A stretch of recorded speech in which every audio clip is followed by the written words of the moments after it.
All right, I think Mom forgot I was calling. I just I just texted her and said, "You ready?" And she said, "Ready for what?" So let's see.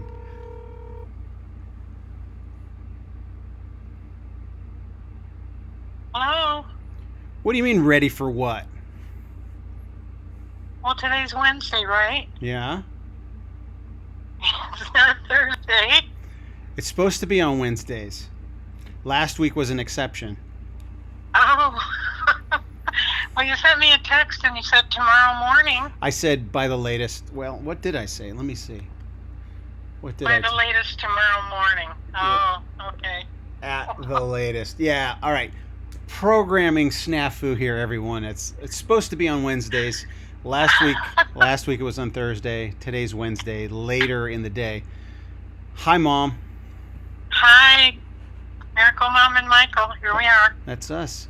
Welcome back to the show, or welcome to the show if this is your first time watching us.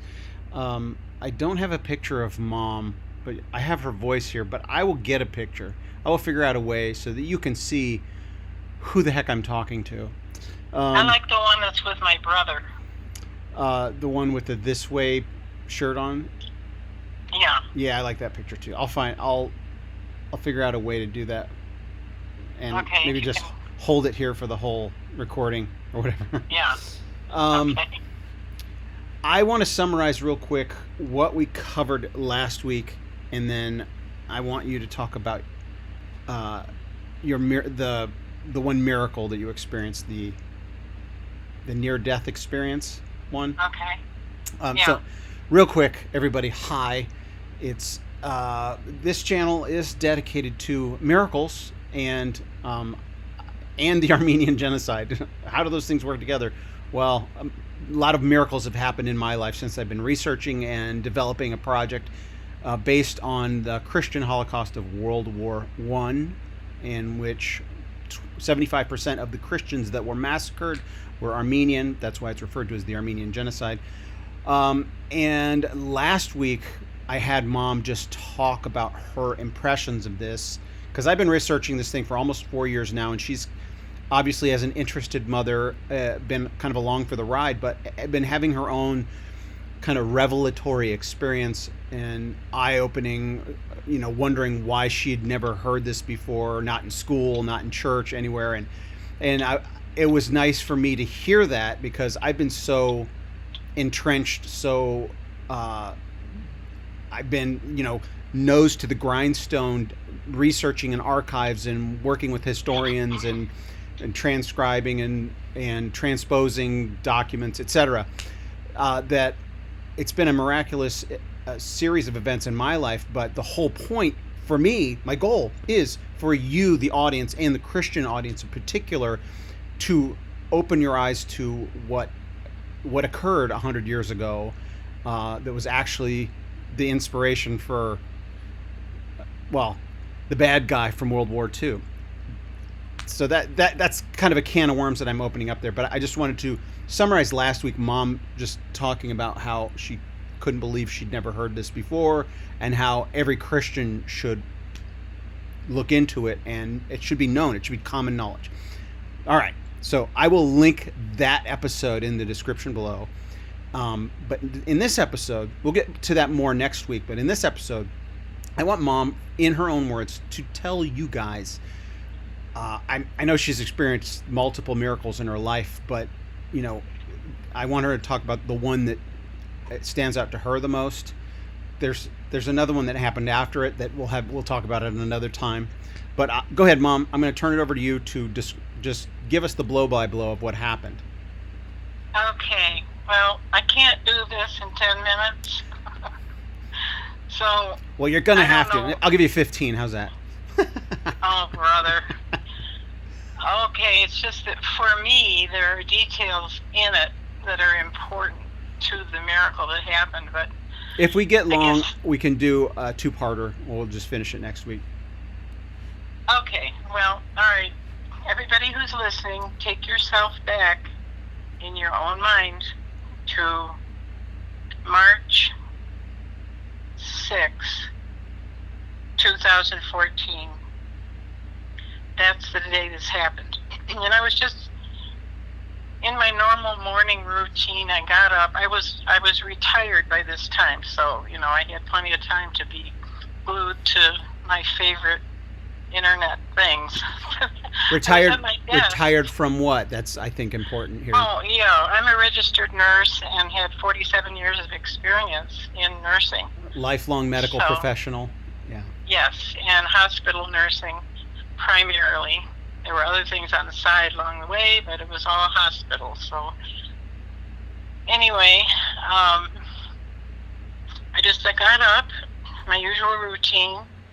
At that age, 7 years ago, at the age of 70, I was in good health. I had no major medical issues whatsoever, and I was blessed to be healthy. But I got up, I'm sitting there having my coffee, doing something on my computer. All of a sudden I had a very doom feeling in my gut, and then I began to black out. And it passed just, within a second. So I more or less ignored it, and you know how we do, maybe I need another cup of coffee, or I'll get up and walk around, or whatever. No other symptoms. Well, this happened about every 20 minutes for 3 hours. And shame on me, being a registered nurse. Yeah, it's an important part of the story. I'm totally ignoring it and saying to myself, well, I better write these down. I better start documenting these. It's like the auto mechanic. The auto mechanic won't fix his own car. The car's breaking down. I do it for a living. Forget about it. Right. Don't pay any attention to these symptoms, but you sure did for all those patients. Mm-hmm. Anyway, okay, that's what was going on at the time. And then finally, 3 hours later, and I've collected 12 episodes, I stood up and now, said... what were you writing down specifically? I was writing down the time and the feeling that I was having. And I was indeed going to black out, but it would just pass, So, and there were no other symptoms whatsoever, nothing else, just that. Well, fortunately, my youngest daughter was living with me at the time. So finally, after 12 episodes, I stood up, and as soon as I stood up, a bolt of lightning of pain shot through the top of my head, all the way through my body, like I'd been struck by lightning, and went out my feet. And I screamed for my daughter, and she came running. Well, then, of course, she called 911. The ambulance came. They took the sheet of paper where I documented for 3 hours. This is helpful. What? This could be helpful. Right.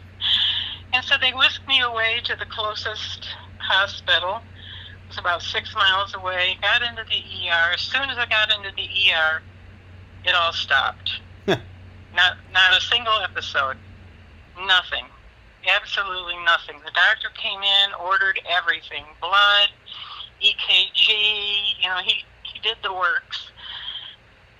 And still nothing. And finally, he came back in after, half an hour and said, well, everything's come back. Everything is absolutely normal here. I really don't even know what to tell you. And then he said, I'm going to go out to the desk, and I'm going to make a decision whether I should keep you here overnight for 24-hour observation.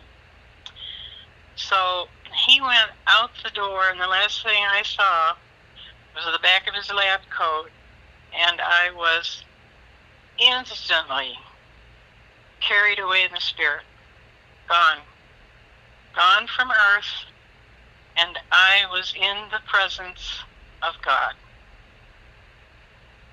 And I've said before, there are not words in our language, really, to describe it.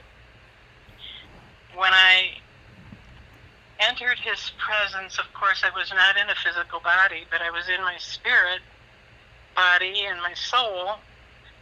There was no sound. It was just this wonderful, wonderful light.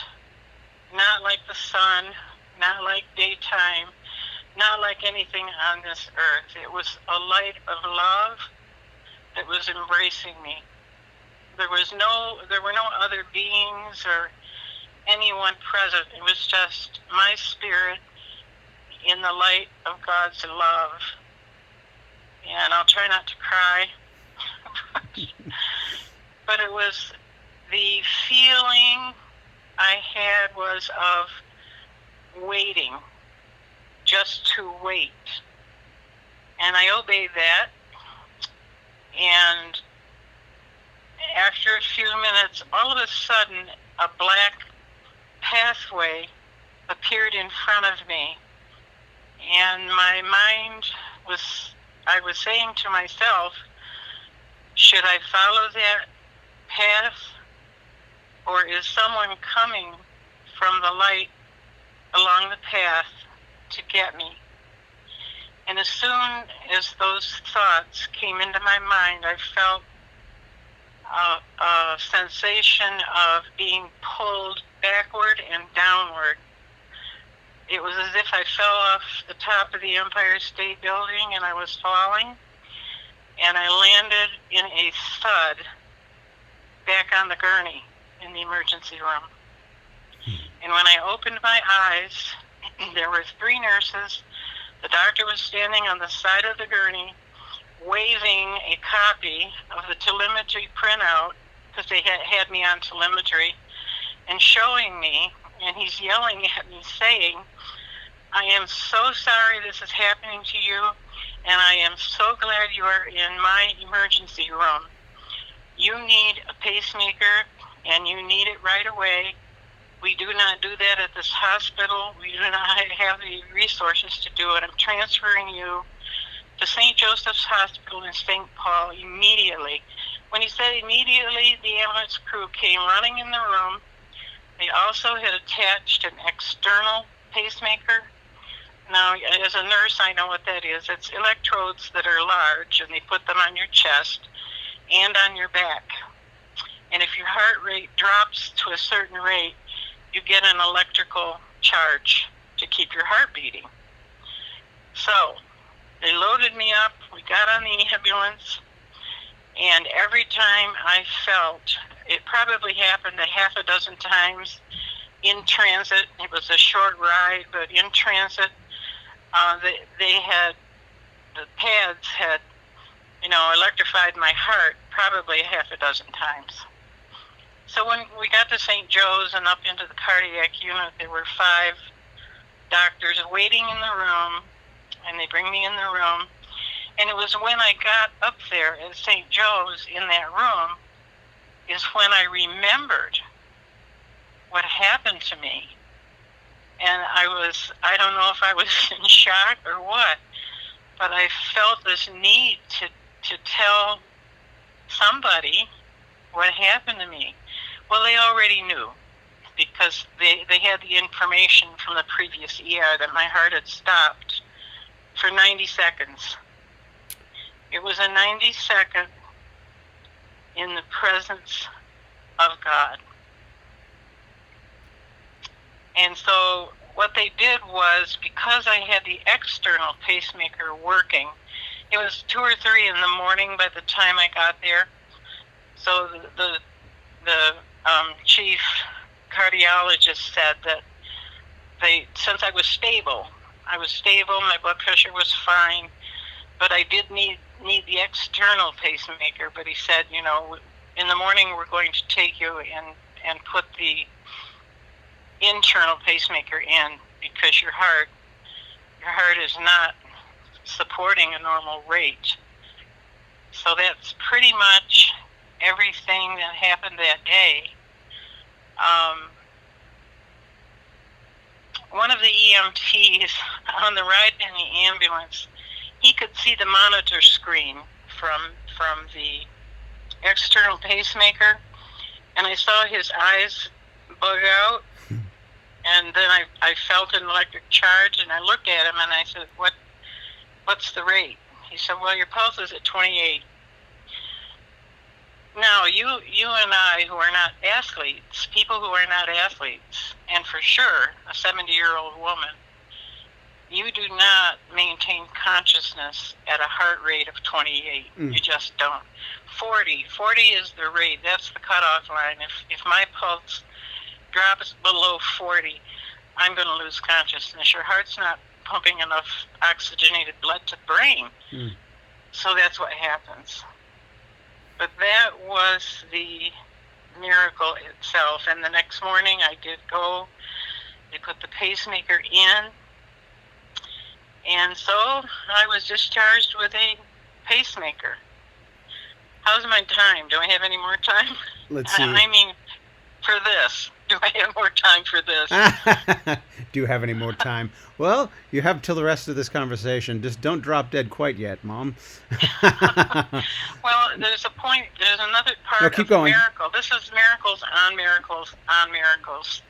So, I had the pacemaker put in, and when you go home with a pacemaker, you also take a monitor home with you that you plug in, and it connects you with whatever service you're going to be available to monitor your pacemaker, okay? And then you actually go in to the cardiologist for what they call an interrogation about once a year, something like that.